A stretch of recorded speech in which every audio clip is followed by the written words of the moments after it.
What's a secret you'll take to your grave, but you'll share because you need to get it off your chest? Story 1.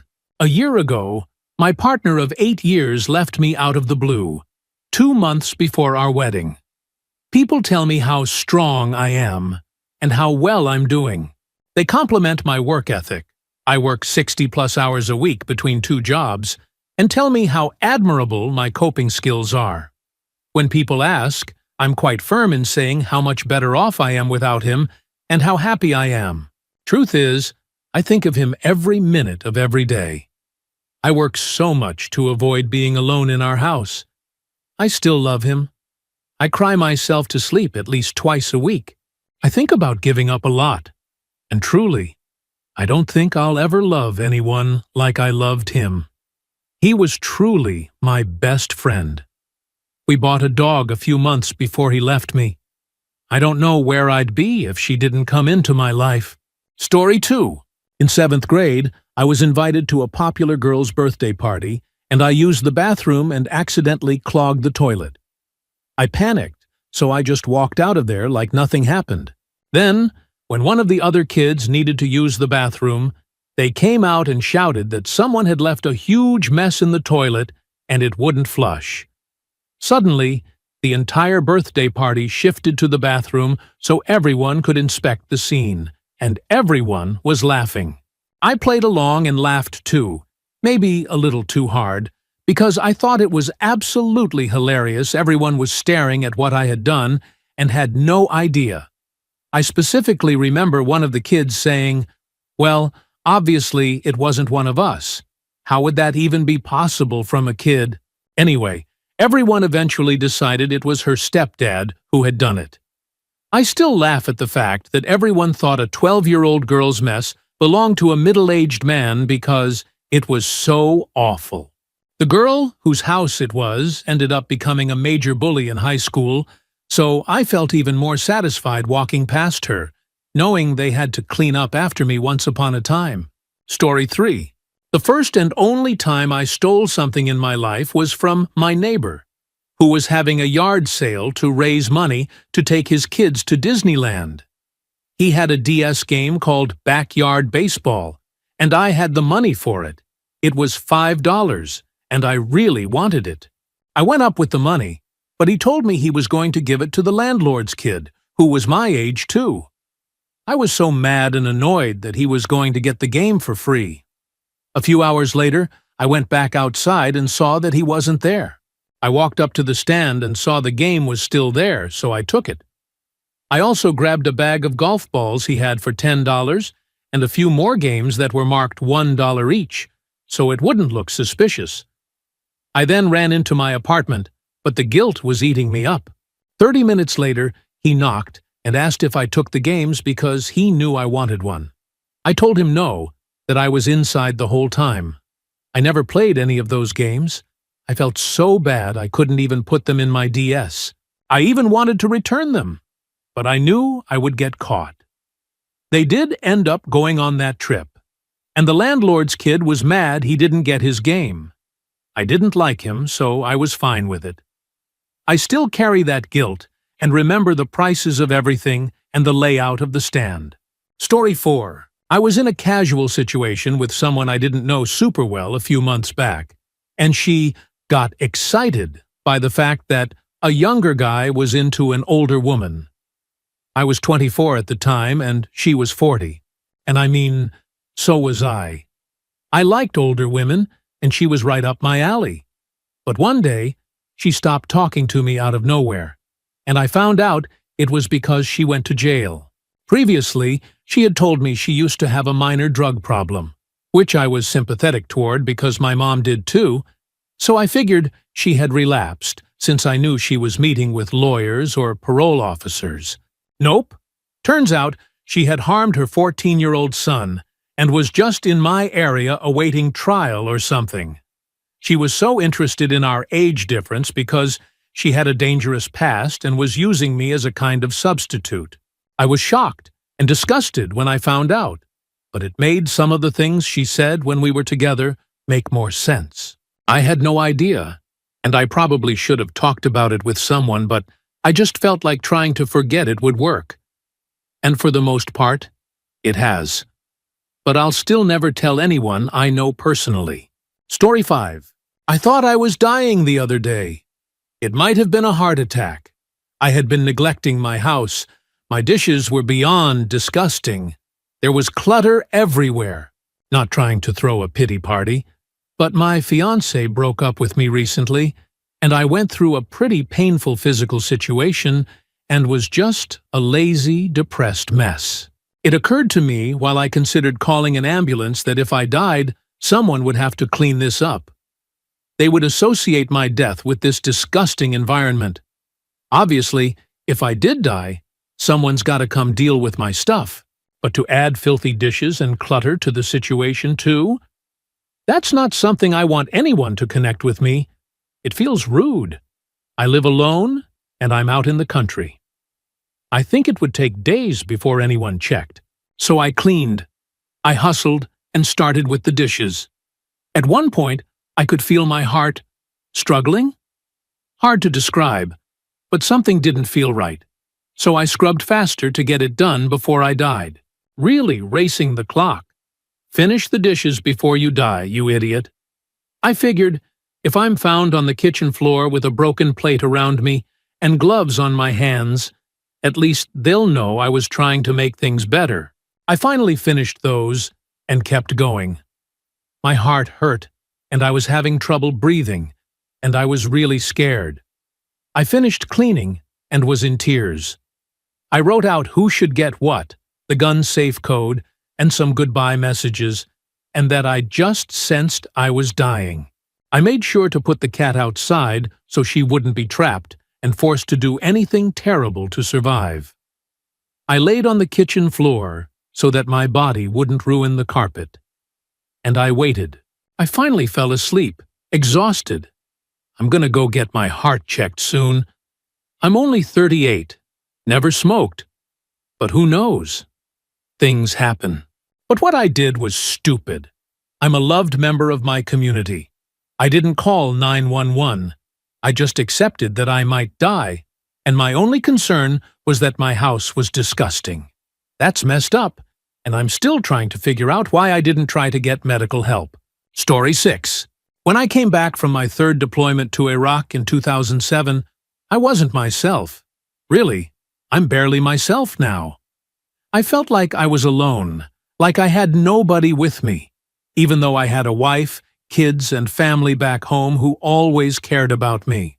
I felt really numb and had no one to talk to, or anyone I wanted to talk to.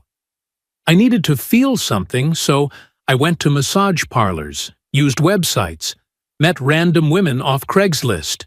It even got to the point where I did something every Friday just to try to feel something. It didn't work. So I bought a $1,400 bulldog. Rest in peace, Semper, and a nice truck I couldn't afford. I was constantly spending money to feel better, but I still felt empty. Here I am 15 years later, and I still barely feel anything. My kids help, but I feel like I've messed them up too much to truly connect with them. Sometimes I think about getting in the car and driving far away. But that would hurt my family financially. Sometimes I wish I hadn't made it back, so they could have used the life insurance and maybe had a decent life. I hope someday I can get somewhat back to normal. Story 7. A long time ago, I went on a date with my then-girlfriend, now ex, to a hibachi-style restaurant for the first time. I tried all sorts of food I normally wouldn't eat, had a decent time, and took the bus home. As soon as I got on the bus, I knew there was trouble. My stomach was churning, and it sounded like a full-scale battle was taking place inside my gut. I rode the bus for about an hour and made it to within 10 minutes of my home, but I knew I was out of time. I jumped off the bus, ran across the street in the dead of night into the closest alley, went behind a dumpster that was conveniently angled outwards, and had the worst gastrointestinal emergency imaginable. If international observers had been present, I would have been cited for a violation of public decency laws. I called a nearby friend to find me in the alley 10 minutes later, and bring me a roll of toilet paper. I stood there, near the aftermath, on the verge of vomiting until they arrived. I used the toilet paper quickly and left it behind, covering the mess. Then I fled the scene and took a long, regretful shower when I got home. The next day, I discreetly checked the area and noticed that the business owner had clearly seen what I left and simply pushed the dumpster to cover it. I don't know how long it stayed there, but however long it was too long. Story 8. I have schizophrenia. An uncle I've never met has it too, so I guess it runs in the family. My doctors don't know, and I'll never tell them because I'm afraid of being treated differently. I attempted to take my life at age 15, and in the hospital afterward, they made me fill out several questionnaires. One was a schizophrenia inventory. I had heard of schizophrenia, but didn't know what it was, and I was shocked to find out the symptoms they listed weren't normal. I answered most of the questions with yes. However, they only diagnosed me with major depressive disorder and never asked about any of the other symptoms. For years, I assumed that meant the schizophrenia stuff wasn't a concern. Maybe those things happened during severe depression. Now I realize they probably didn't even look at my answers. I have 2 master's degrees. I know what's real and what isn't, so I do my best to ignore the hallucinations. I used to think everyone's brain worked the way mine did. I thought hearing voices in your head was normal. But then I learned that while an inner monologue of your own voice is common, hearing other voices that you don't identify as your own is not. Story 9. When I was around 16, my mother had a friend who was about 10 years older than me. I wasn't particularly attracted to her, but she was clearly interested in me. One weekend, we took a long train trip to my grandmother's, just the 2 of us. My mother was already there for some reason I can't recall. The train ride took nearly half a day, so we talked a lot. There was one stop where the train usually waited for about 40 minutes. Most people got off to stretch or grab drinks. She suggested we do the same. We got off, she bought 2 sodas, and told me she wanted to walk a bit. I agreed. We'd been sitting for hours. She led me into a wooded area nearby, and once we were there, she told me to touch her. I was completely confused and didn't react, but she grabbed my hand and made me touch her. Long story short, we became intimate in a way that left me feeling very disturbed. It wasn't a good experience. It felt wrong, and I felt horrible for weeks.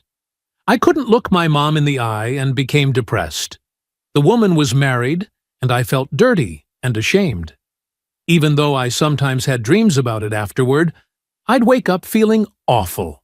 I avoided being alone with her after that. For a few months, she'd hint that we should go for another walk like that again, but I never responded. That encounter deeply affected my view of intimacy for years, as it was my first experience.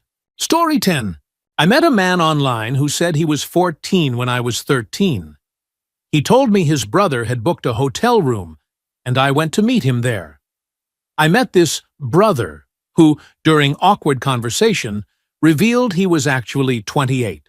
He said we had to enter the hotel separately. Once inside, he drugged me and assaulted me multiple times throughout the night. I left when he went to shower. My brain essentially blocked the event out. I acted like it had never happened. 4 years later, I began having nightmares, and everything came flooding back. I started piecing together the red flags I had missed. I blamed myself, felt foolish, and attempted to take my own life by overdosing on medication. I remember vomiting and passing out on the bathroom floor. When I woke up, I was so ashamed of failing that I cleaned everything up and tried to forget it again. It resurfaced a second time in 2020, alongside terrible work conditions and family stress. I ended up in the hospital after another overdose attempt. This time, it was more serious. I had taken codeine and caused some liver and kidney damage. No one really knows the full story. I told my parents I was staying at a friend's house, but that friend told her mother, who then drove me home and warned that she'd call the house later to make sure I was there. At 9 p.m., I said I was going to bed and then snuck out to meet him.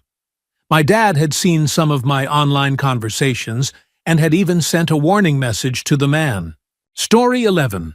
I had a cat that got very sick. The vet told me it was some type of virus animals can get from eating the waste of other animals. I was supposed to give my cat a pill once a day, but it was nearly impossible to get him to swallow it. I struggled with him every time, and it usually ended with him urinating on me and spitting the pill out. He started hiding from me constantly, which broke my heart. My cat was getting worse, and I couldn't even be near him because he was afraid of me. One day, I came home and found him lying in a corner, completely still but with his eyes open and breathing rapidly. I said his name and touched him, but he didn't respond. I picked him up and looked into his face, but his eyes didn't focus or move. I thought he must have been in shock or terrible pain. I carried him to the bathroom, wrapped him in a towel, and held him until he stopped breathing. He didn't struggle at all. It only took a minute. And then he was gone. I still believe I did the right thing for him, but I've never told anyone. Story 12. I moved back into my parents' house after I got fired when I turned 24. I was there about a month, and every single day my dad would somehow get mad at something I did, and it would escalate to him threatening to fight me. About a month in, I exploded. I hit him in the mouth with a right hand and a left hook behind it. And that was it. I felt really guilty because he was bleeding heavily from his mouth and quickly played the victim. I even tried to get him a paper towel, and he looked at it and spit blood at me, which got all over the walls. I feel really scared for my mom. There have been times when he's choked her to the point of passing out and beat her severely when I was a kid. He even spent 15 months in state jail because of it. He's a master manipulator, and my mom keeps trying to convince me that his behavior is because of some new medication. I'm not buying it. My whole life, he's been an extremely violent narcissist. I told him when I got kicked out that he'd never see me or talk to me again, and I promise that will be the case. Story 13. I have a couple of take-it-to-the-grave secrets, but this one is lighthearted. I was given the honor of watching my nephew and my not-yet-walking niece. It was the first time in nearly 2 years that my friends, I've known the mother for over 20 years, which is why I refer to them as niece and nephew, had a day out without a kid. So it was a big day. My niece was crawling and pulling herself up as usual, but we didn't think she was close to walking. Turns out, she decided that day, with me watching her, was the day she would walk for the first time. I saw her take her first steps and was shocked and thrilled. I almost called my friend, her mom, to tell her, but I stopped myself. I calmed down and realized there was no way I was going to tell them they missed the first steps. So I didn't say a word. Later that night, when they were home, she did it again. I'll be taking that one to the grave. Story 14. I did some really bad things when I was younger. The kind of stuff that could have landed me in jail. And it's the reason my first love and I separated. I was a terrible person back then.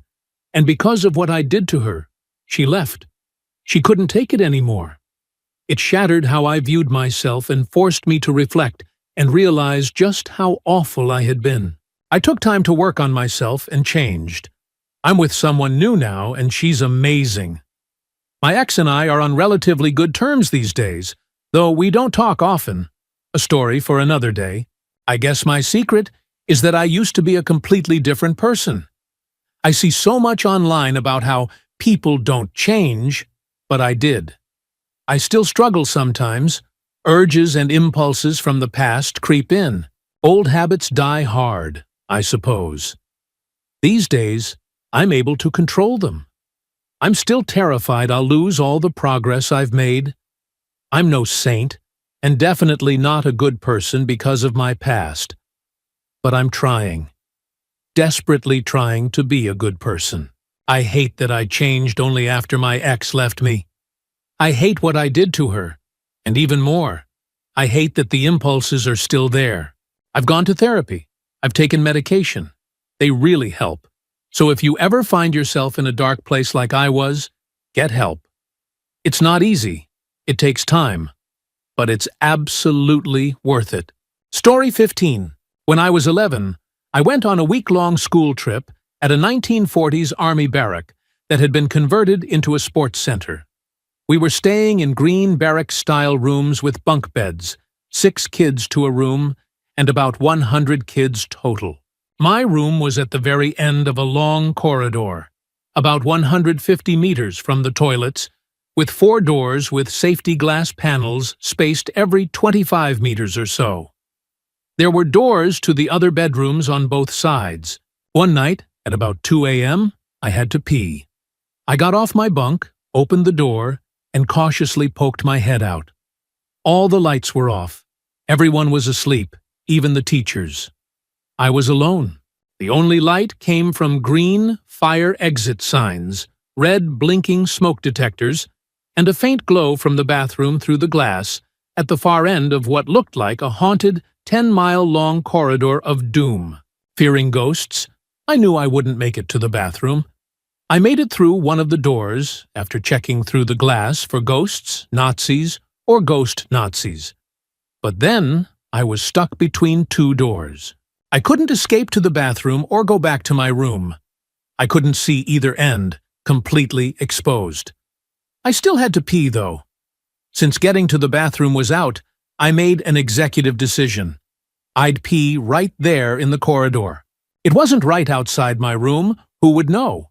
I realized peeing in one spot would create a puddle on the carpet, so I decided to start at one end and walk along the wall, aiming up and down to avoid puddles.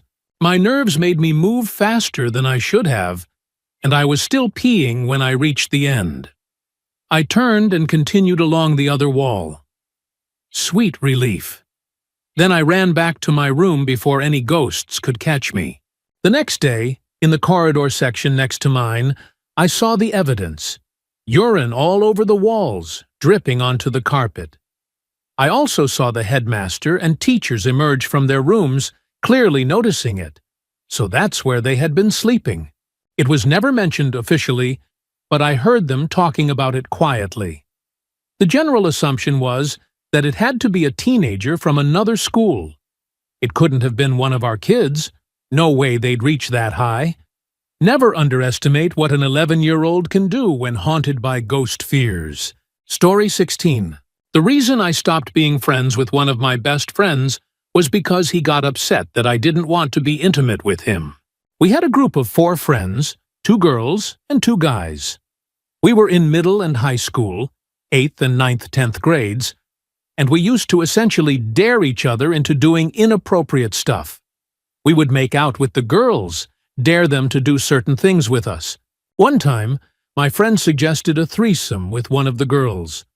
I told him I'd be open to it as long as we made sure not to touch each other. He said it wouldn't really be a threesome if we didn't. I told him I wasn't down at all, and he started distancing himself from me. He eventually began spreading rumors at school that I was gay. A few guys made fun of me over it. He hadn't come out yet. I don't think he ever did during high school. We never hung out as a group again, which ended the fun dynamic we had, but I did keep seeing the girl all the way into college. I didn't tell anyone what happened. I didn't want to out him before he was ready. That felt like the wrong thing to do. Story 17. When I was 17, I was involved with a much older man who was part of some very illegal activity. I lived in a dangerous city with a high crime rate. I was depressed, bipolar, and made a lot of decisions that I deeply regret today. My family was very religious, and I was rebelling just for the sake of it, skipping school, using substances, and more. I had an identical twin sister. We were never close, and as my mental health declined, we drifted even further apart. One day, my boyfriend's associates decided I knew too much. Another boy who was involved with them, someone about my age, sought me out, warned me, and told me to hide. So I did. My family was used to me disappearing from time to time, but this time, my sister was especially worried. She went looking for me in the places I used to hang out and talk to some dangerous people I was connected to. She was abducted, and her body was found 2 months later at the bottom of a canal. It was a brutal murder. Authorities ruled it a random attack on a young woman in the wrong place at the wrong time. A tragic example of the city's violence. But I know they got the wrong girl. I don't say that to excuse anything. She's still gone. And while I don't exactly keep it a secret, I also don't say it out loud. I feel like it's the very least I deserve, to carry that guilt alone. Story 18. A little over a decade ago, my friend gave me his collection of Yu-Gi-Oh cards. I'm talking at least 300 cards. I was in first grade at the time, and the stack was probably as tall as my knee. Later on, a new kid moved into our apartment complex. He was in preschool or kindergarten. Sweet kid, really fun to be around, and quickly became well-liked by my friends. Eventually, my friend who originally gave me the cards took them back and gave them to the new kid. I was pretty upset for a few weeks. One day, I was playing with toy cars with the same friend, and he started talking about his new Hot Wheels car. While we played, he had to run back home for something. I ended up grabbing his new car, dumping it behind a thorny bush near my apartment, cleaned up my stuff too, and went back inside. When he came back, I helped him clean up.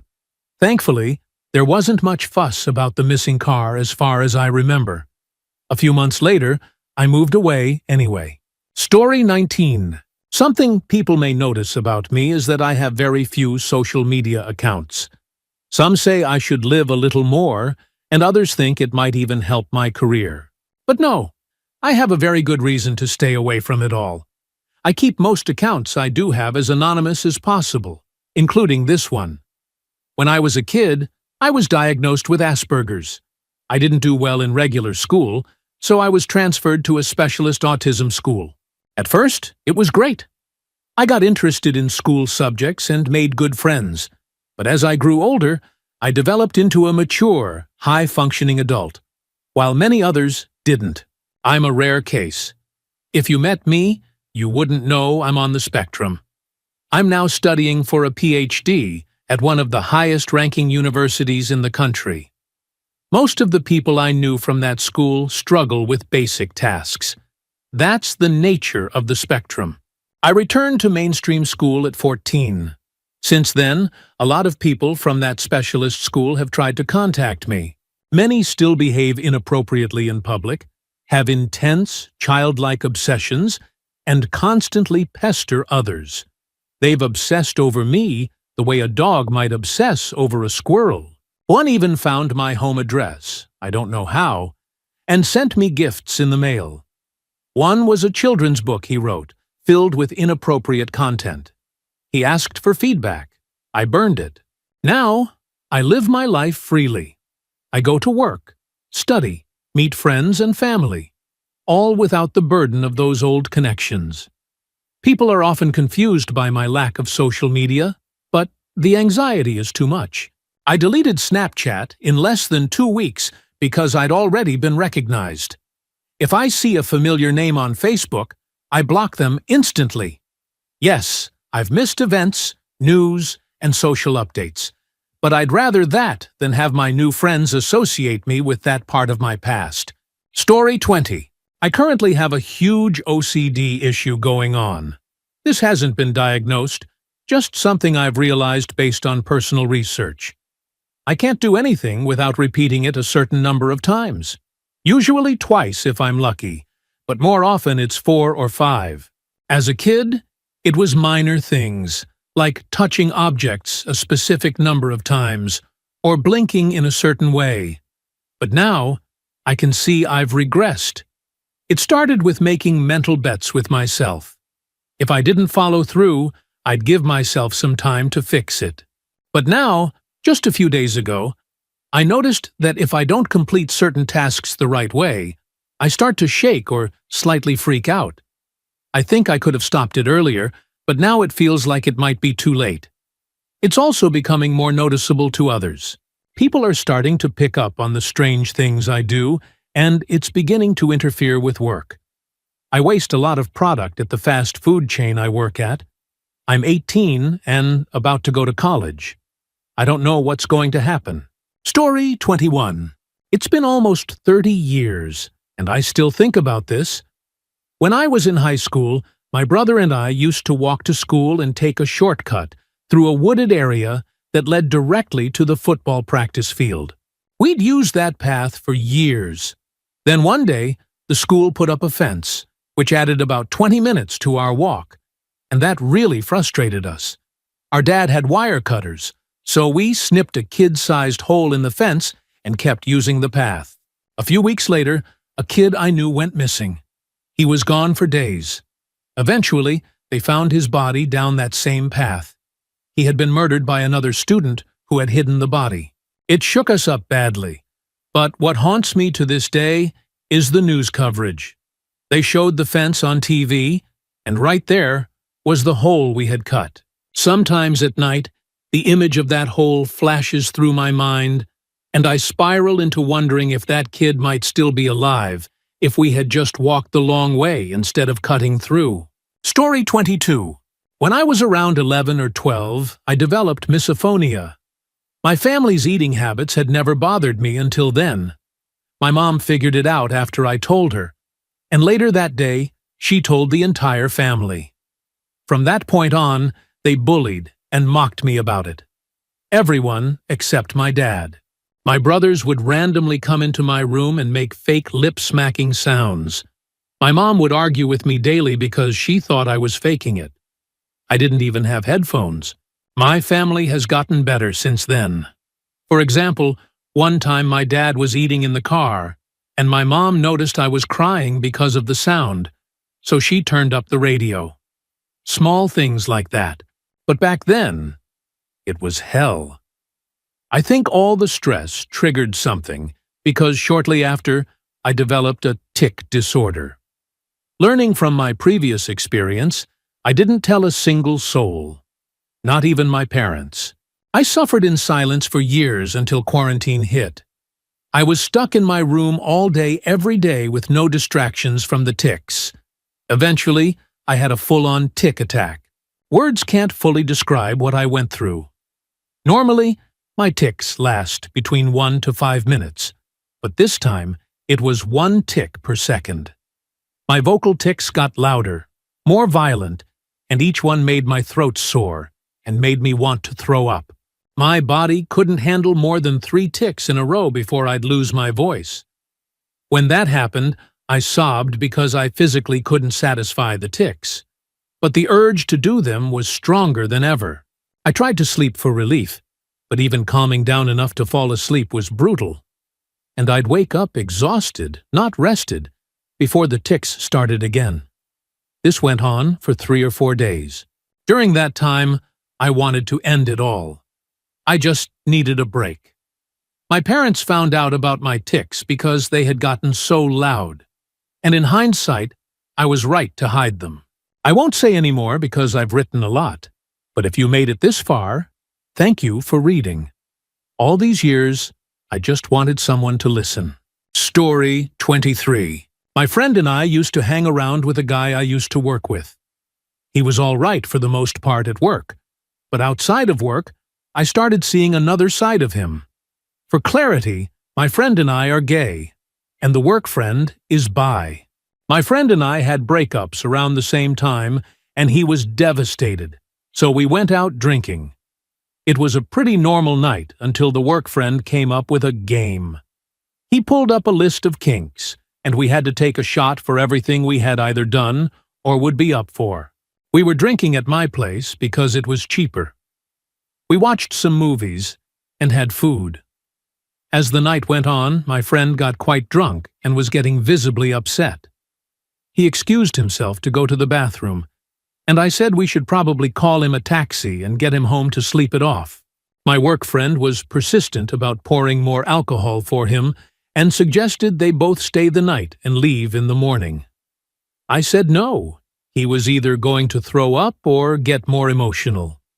The work friend got more agitated and continued pushing to give him more drinks. This didn't sit right with me. I told him he was welcome to stay, but my friend was going home. I called a taxi and sent my friend on his way. The work friend basically sulked for the rest of the night and left early the next morning. After that, I stopped inviting him out and kept my distance. I didn't like how he was trying to force more alcohol on my friend. It just didn't sit right with me. It could have been nothing more than toxic lad behavior. But the persistence really bothered me. He had been pushy with drinks before, but not like that. My friend kind of knows the gist of what happened, that the work friend was being pushy with drinks, but not the full extent. It's been a few years now, and whenever he brings up the idea of meeting up with him, I always come up with an excuse. But yeah, I don't work with him anymore or really talk to him now. Story 24. I had an undiagnosed mental illness for more than half of my life. I was finally diagnosed last year and started medication shortly after. For the first time in over 15 years, I don't want to die anymore. It wasn't that I was deeply depressed or actively suicidal. It was more that everyone else seemed capable of doing things I couldn't, no matter how hard I tried. That left me feeling worthless, desperate, and terrified for the future. How was I supposed to survive 50 years of adulthood when I struggled to feed or bathe myself? How could I manage getting and keeping a job when I couldn't work for more than 2 hours without breaking down? Not being alive just seemed easier. And eventually, I went numb. When everything takes effort, nothing is enjoyable. Nobody knew. My family didn't notice anything, even though the signs started showing in my early teens. My husband thought I was just lazy because my degree took me so long. My friends stopped reaching out after I constantly declined invitations, and I convinced myself they wouldn't enjoy my company anyway. Most of them met me in my 20s, when the mental illness had become such a part of who I was that they just assumed that was my personality.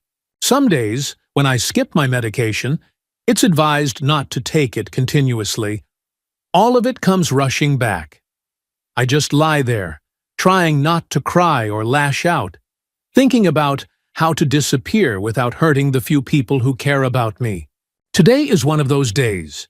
Nobody knows how bad it really was. Nobody knows how bad it still sometimes gets.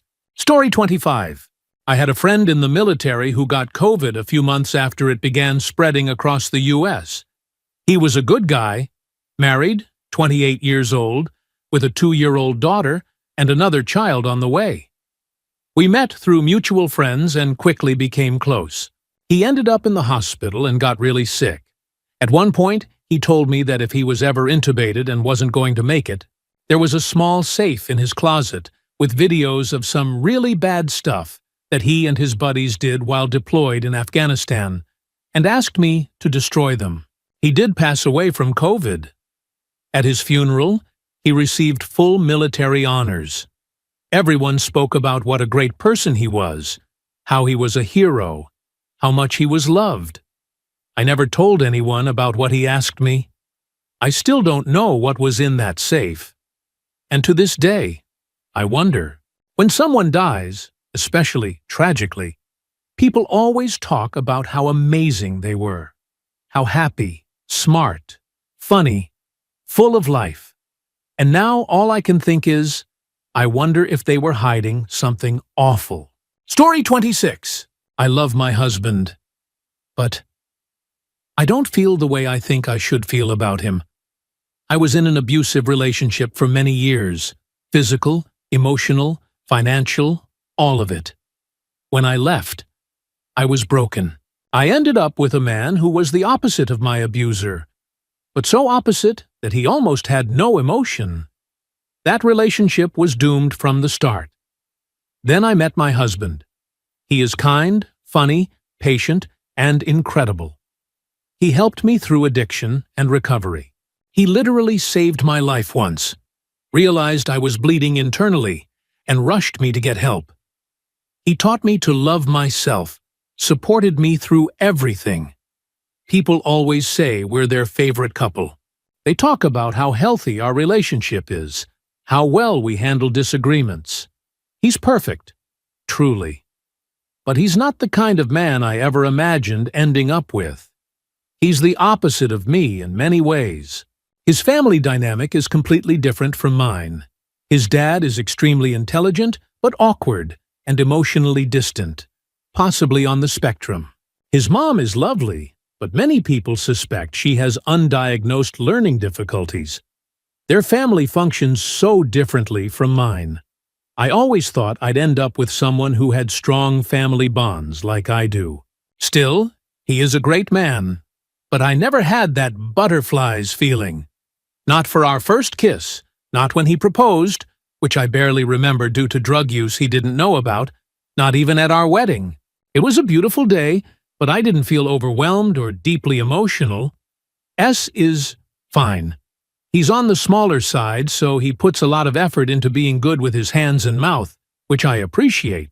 He thinks my lack of interest in S is due to medication, but it's not.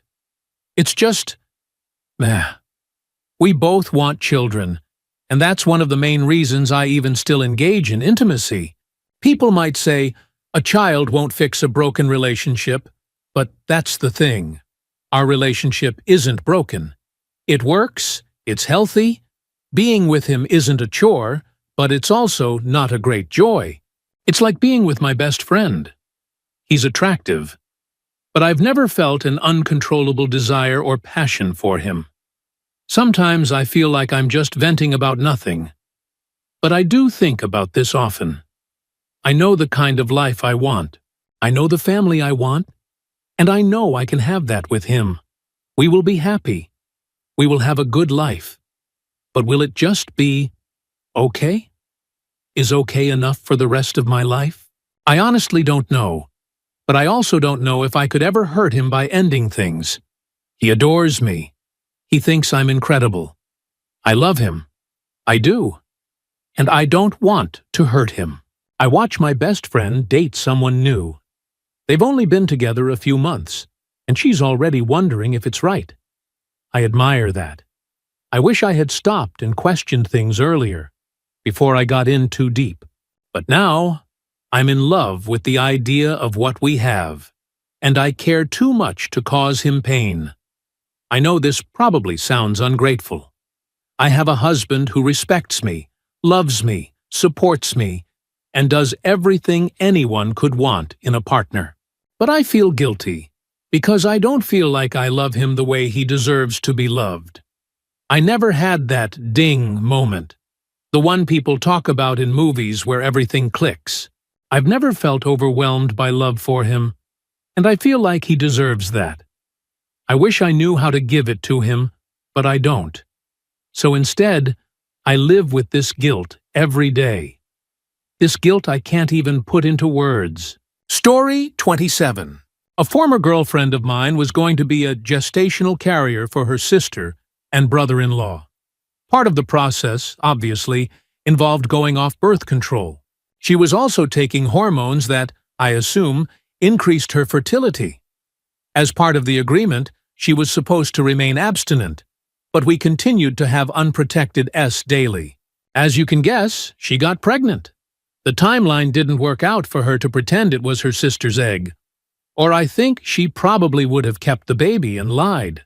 Instead, we had an abortion, and she had to back out of the gestational carrier agreement. Apparently, the doctor's visits would have exposed the truth. This couple, who had spent well over $100,000 trying to conceive, who had suffered multiple heartbreaking miscarriages and were pretty much at the end of their options, just wanted a child. And because we were selfish and careless, we ruined their last real chance.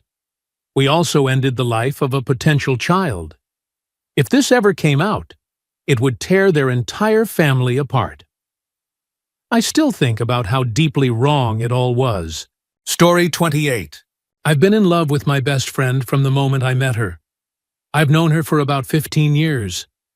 She's always come and gone in my life, and every time she returns, I fall for her all over again. I've even ended past relationships hoping I'd have a chance with her. But I've never gotten the courage to tell her, because I'd rather have her in my life as a friend than risk losing her entirely. I'm currently in a 7-year-long relationship. We're not married, but we probably will be someday. My girlfriend and I are great together. It had been a couple of years since I saw this girl. A few months ago, we decided to restart our friendship, and we quickly became close again. I talk to her constantly and see her multiple times a week. I think about her all the time when she's not around. I'm not sure anyone has ever made me feel this way so consistently, for so long. She's even joked while we're out drinking that I'm probably her soulmate, and I can't help but think that maybe she's right. If I were single, I would 100% take my shot. But I'm not.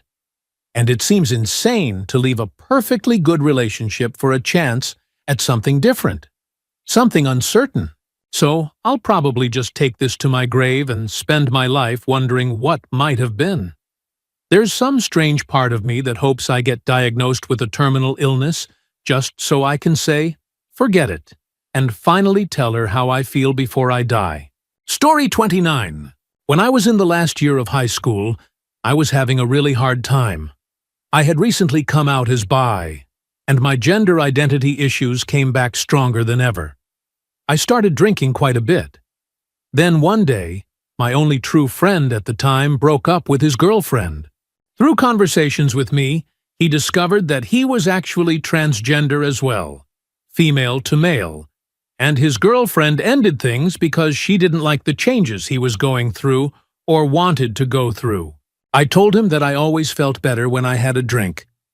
I snuck alcohol into his house, and about a month later, he told me he had tried to drink himself to death. He ended up vomiting and passing out long before it could have been fatal. It was only 1 bottle of red wine, but I still feel guilty that I introduced him to alcohol in the first place. He didn't have any control over it. The last I heard, about 7 or 8 years ago, he was doing well. He had completed his full transition and moved to another country for a fresh start. Story 30.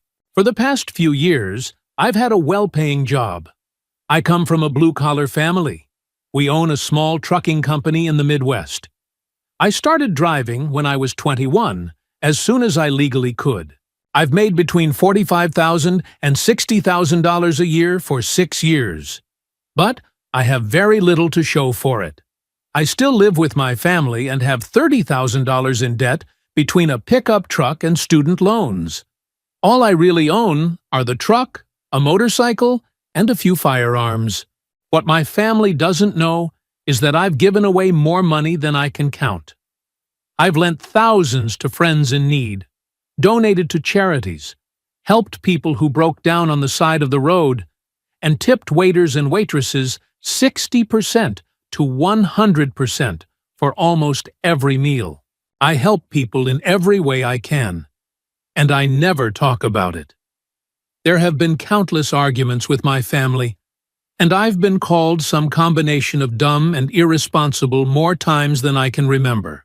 But what they don't know is that I remember what it was like growing up poor, when no one helped us. So I made it my life's mission to help others, anytime, anywhere. Keeping this secret stokes the fire inside me.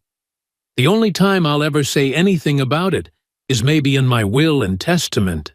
Story 31. I have never actually told anybody this before. When I was around 10, I was standing outside after church and saw an elderly woman fall through the door and hit her head. I knew I should run and get help, but I froze. There were plenty of adults around, though, and they ended up calling 911. When we got home, my parents asked if I had seen the lady fall.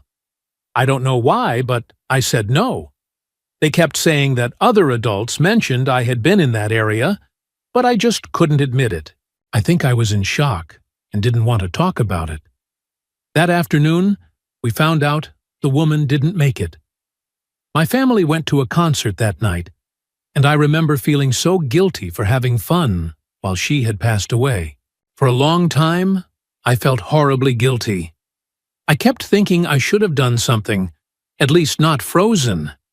But realistically, I wasn't the only one who saw it happen, and I was the only child who did. As an adult, I know now that no one expected me to be the one to jump in and save the day. But even so, that guilt stayed with me for years.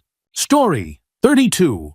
A few years ago, I went to a party with my really good friend and her fiancé, who I only kind of knew in passing. After a long night of drinking and partying, I decided to crash on her couch, instead of walking all the way home while I was wasted. Her fiancé came home a little later than we did. I was already dozing off on the couch, and my friend was knocked out in their bed. After he got home, her fiancé kept trying to make moves on me. Hard. He kept coming back out to the living room where I was, even after I told him no multiple times. Eventually, he went to bed, and I texted my roommate to pick me up ASAP. I had a panic attack over it for days and couldn't bring myself to tell her. I have pretty severe anxiety, and that kind of confrontation really freaked me out. I went back and forth on it for a long time and came very close to telling her multiple times. I would always ask her if she was happy with him, and she would always tell me how in love they were and how perfect everything was. Thankfully, she eventually moved away and is no longer with him. She married someone else, and I hope he's much better to her now. I still carry a lot of guilt to this day. I felt like a terrible friend. I know that if I were in her shoes, I would have wanted to know. The position her fiancé put me in was so unfair and uncomfortable. Sometimes I think that maybe one day, if we ever meet up again, I'll tell her what happened. But I don't see the point now. It's been years. I think this is something I'll just have to take to my grave.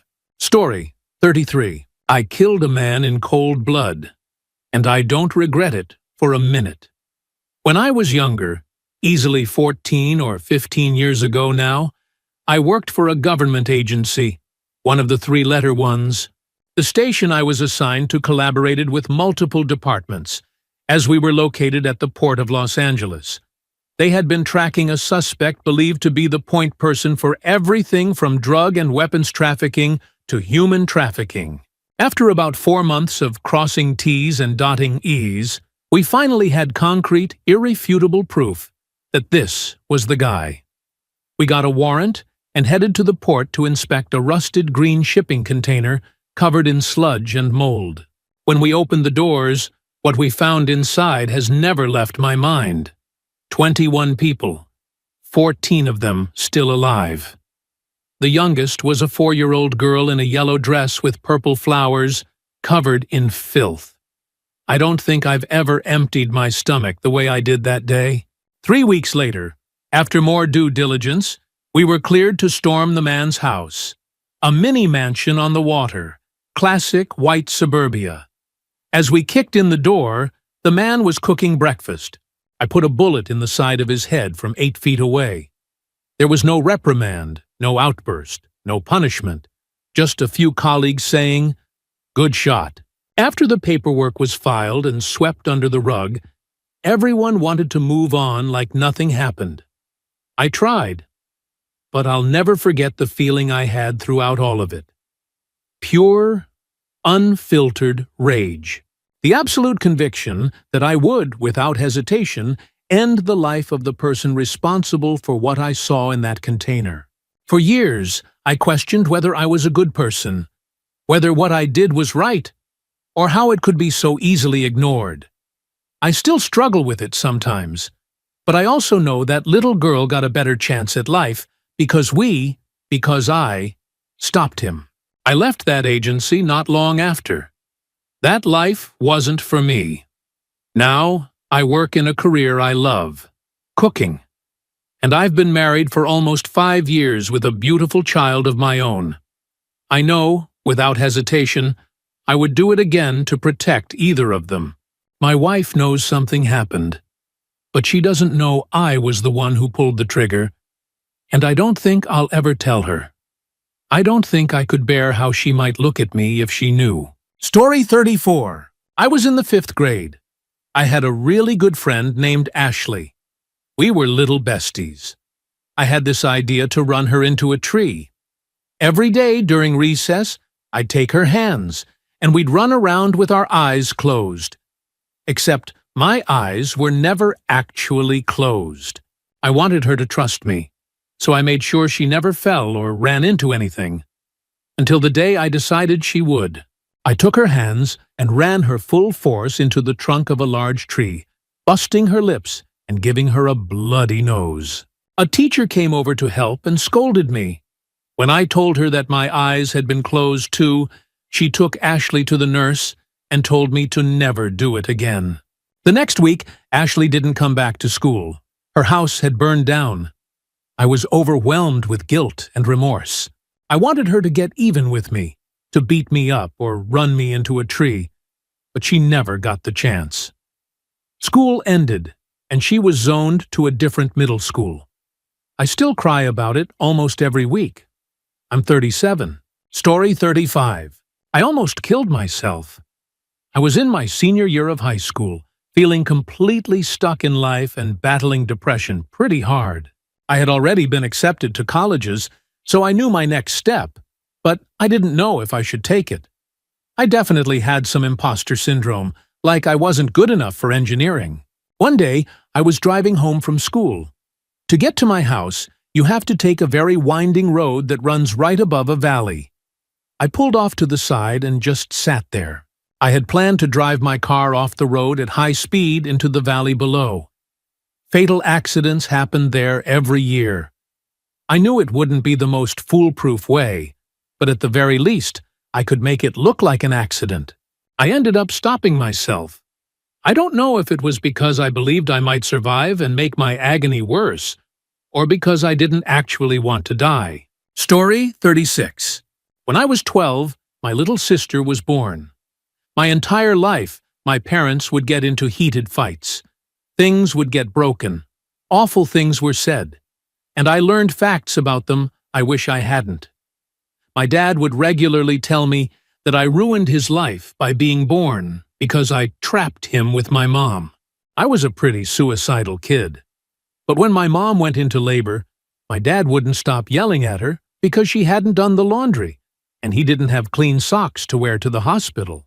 I hid under a table and made a silent promise that I wouldn't take my own life, because I wouldn't let my soon-to-be little sister ever go through this alone. She's now 10 years old, and I never want to tell her about that promise. It feels like too heavy a burden, even when she's old enough to understand. But I think about it a lot. She truly saved my life. She's an amazing kid, and I would do anything for her. Story 37. My cousin purposefully tried to catch people faking food allergies by secretly adding small amounts of allergens into their food at a restaurant where she worked. She would tell me people just lied to avoid certain ingredients, so she wanted to prove they weren't really allergic. I don't know the name of the restaurant, but she ended up getting caught and fired after almost killing a young girl who had a severe onion allergy. My best friend, who worked with her at the time, told me the girl and her family were regulars. They always asked for no onions, and the cook made sure to prepare their food carefully to avoid any cross-contact. But my cousin, not believing the allergy was real, snuck a bit of chopped onion into the girl's food and covered it up so it wouldn't be noticed. The little girl took a bite and immediately began struggling to breathe. The manager called for an ambulance, and her dad used an EpiPen, but she still couldn't breathe properly. Later, my cousin found out the girl had to be hospitalized. The parents were furious and demanded the restaurant pay her medical bills. They wanted to press charges, but there were no cameras, and no one admitted who did it. My cousin wasn't arrested at the time, but the owner withheld her last paycheck to cover the medical costs after someone eventually told him it was her. A year later, my cousin got arrested for almost killing her then-boyfriend by doing the same thing, giving him something she knew he was allergic to. She's now serving time for attempted murder because she knowingly endangered his life.